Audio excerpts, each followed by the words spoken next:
Ko Mongorei te maunga, ko Waiatake te awa, nā Ngāti Pāwa te mana whenua. Whakatau mai rā ki runga I te kaupapa o te rā. Ko te tumanako kia pai o kotu noho ki Wanganui I a mātou. Nō reira, tēnā koutou, tēnā koutou, tēnā koutou, katoa. Welcome to Somerville, everybody.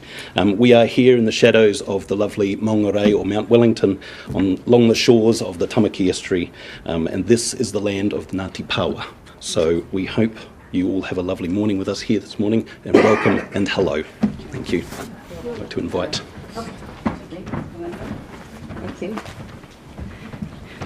I just wanted to welcome our visitors today, Minister Stanford and Minister Willis. We're very excited to have you here.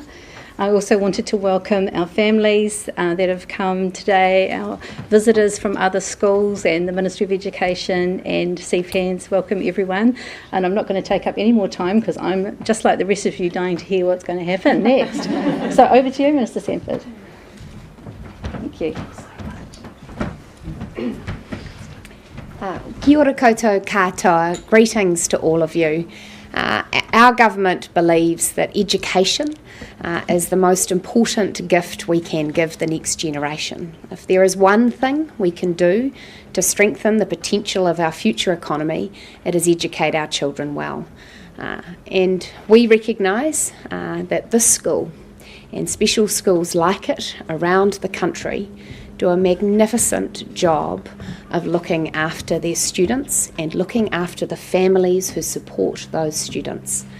And we wish to see special schools around the country know that their government backs them, that what you do for your students is valued, and that we wish to see you be able to expand your services in the future, because the impact you have on your learners and their communities is extraordinary.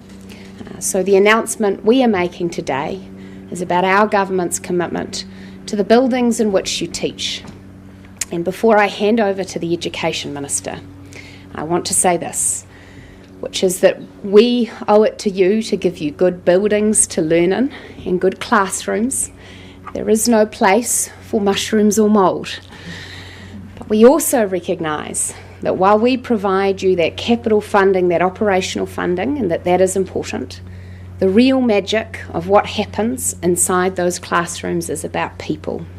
And I do want to recognise the extraordinary educators, the teachers, the teacher aides, the school leaders, the parents who make special schooling possible. I want to recognise all of you, and what you deserve is decent learning environments. In our budget this year, we are investing around $1.5 billion in school property. That's comprised, of course, of capital funding for the new classrooms and new schools that are needed to support a growing population. In future, that will include expansion of special schools and your satellite classrooms around the country. The other very important part of that budget is that $780 million of it is for repairs and maintenance to existing buildings. It is somewhat, I think, of a scandal that in recent years, while there has been a focus on expansion, we have not as a country invested enough in maintaining the school assets we already have.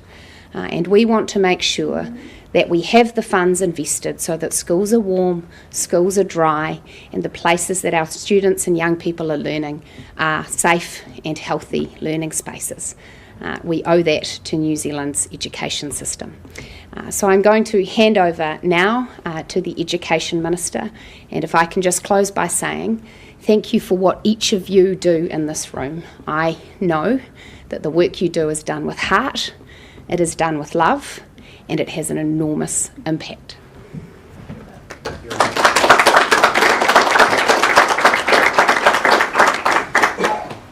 Thank you, Nicola. O tēnā koutou katoa ngā mihi nui kia koutou.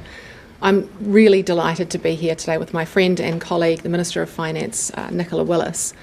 Can I firstly start by acknowledging mana whenua and also our tumuaki, Belinda Johnson, for all of the work that you do and for for the leadership of your staff in this school, to your past and present board members as well, and also for the parents who have come along today.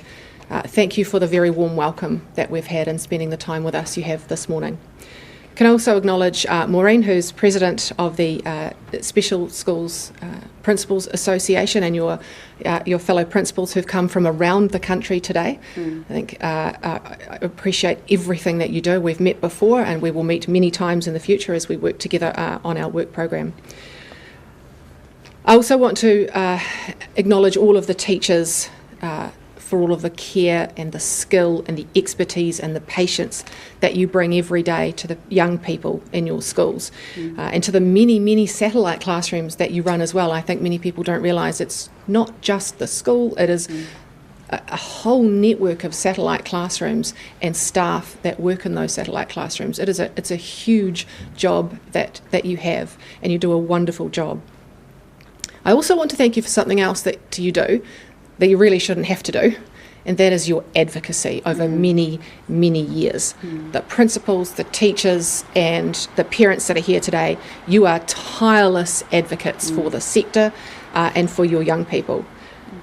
You have been advocating to make sure that their needs are met in warm, safe, dry, fit-for-purpose classrooms. And you have to engage in this highly bureaucratic, complex system that's filled with roadblocks and very unhelpful philosophical arguments that have been going on between adults for many decades. But I know, despite the love for what you do, it's not been easy. And I think some of that has been captured in ERO's report, or summary report, that was put out yesterday, titled Built In, Not Bolted On.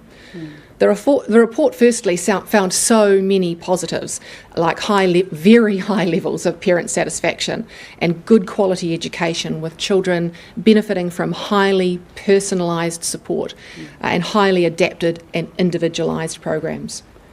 But frankly, other parts of the report were grim reading, as it lays out unacceptable states of school property around the country.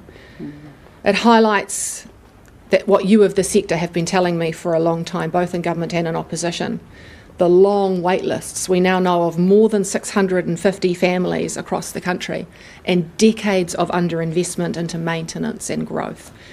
It was horrifying to read in the media recently about the mould and damp and mushrooms growing in the walls of this school while you've been waiting so long for a promised redevelopment. So today I want to assure you that we will not let this continue. Our most vulnerable learners do not deserve to be in classrooms in these conditions. Students deserve warm, safe, dry classrooms for their learning needs. So I'm incredibly proud to announce this government is delivering a historic targeted investment in specialist schools that our highest needs children can thrive. So as part of Budget 24, almost $90 million has been ring-fenced to develop specialist facilities and increase satellite classrooms for students with high needs. So 63 million of that in depreciation funding to upgrade specialist schools in poor condition, and 26 million in capital funding to deliver additional capacity through the satellite network of specialite schools, relieving some of the pressure on the network right around the country. We want to provide you with certainty.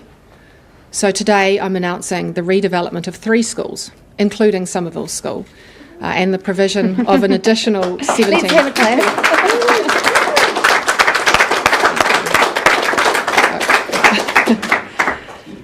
So that not only the redevelopment of 3 special schools in this budget, but also an additional 17 new satellite classrooms around New Zealand, to give parents the choice that they have been calling for, and also to relieve some of that pressure on wait lists. The upgrade here at Somerville includes 22 new teaching spaces with connecting walkways and canopies, a new pick-up and drop-off area, as well as a new building, a new purpose-built building and associated infrastructure to house a hydrotherapy pool and the equipment that goes with that.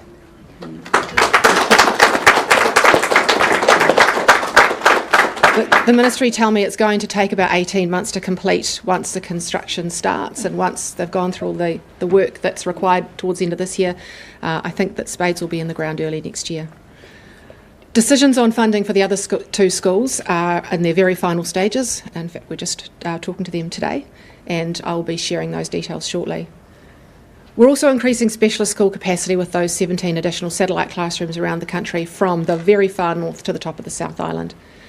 But I want to be clear, this is just the first step in this government's vision for our specialist schools. In line with ERO's recommendations, I'm today also announcing we are going to be including specialist schools in the school network, in planning the schools network. So rather than ad hoc, there happens to be a classroom here, we might use it as a satellite classroom, we will be including planning of satellite classrooms and specialist schools around New Zealand. I mean, ERO's report stated that we haven't built a new specialist school in 50 years, and I think that tells you all you need to know about this argument that's been going on for so long and has not been helpful. But we recognise the incredible importance that you play in giving families around New Zealand the choice they deserve. A specialist schools work program is also underway. As I said, I've already met with the Principals Association, and they've given me some great ideas. The ERO report also lays out a number of recommendations that will make part of that work program as well. So today's announcement is just the start, but importantly it signals to you this government's firm commitment to the special school education provision and to providing choice for parents and caregivers. Specialist school principals, teachers and support workers do incredible and essential work, and we are very proud to stand alongside you. So thank you so much for having us here today and letting us share this with you. Nō reira, tēnā koutou, tēnā koutou, tēnā koutou katoa.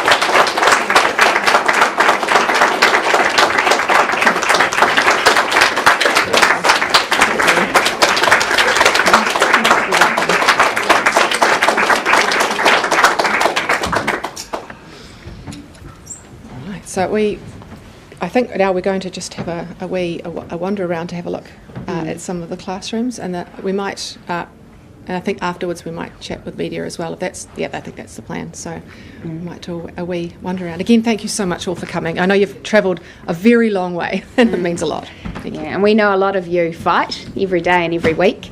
And I just reiterate the Minister of Education's sentiment, which is we know when children with additional needs do well, their families do well, our communities do well. Help yourselves to the mushroom.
research. Having 3 classrooms is the best way. Check.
and teachers who understand the challenges we face on a daily basis. I can't do that in mainstream.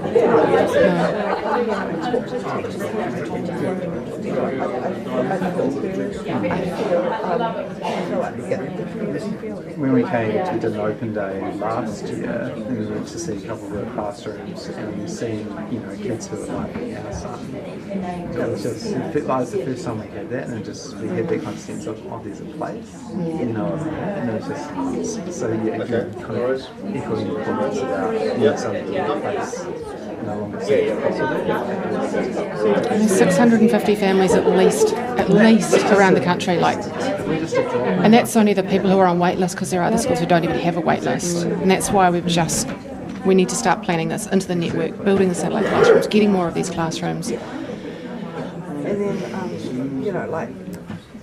we've had so many bad experiences with just, usual normal preschools.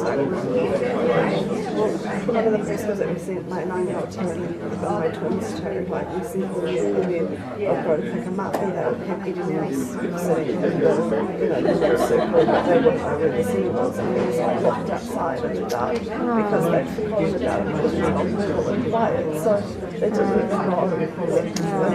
It's heartbreaking. And I went outside.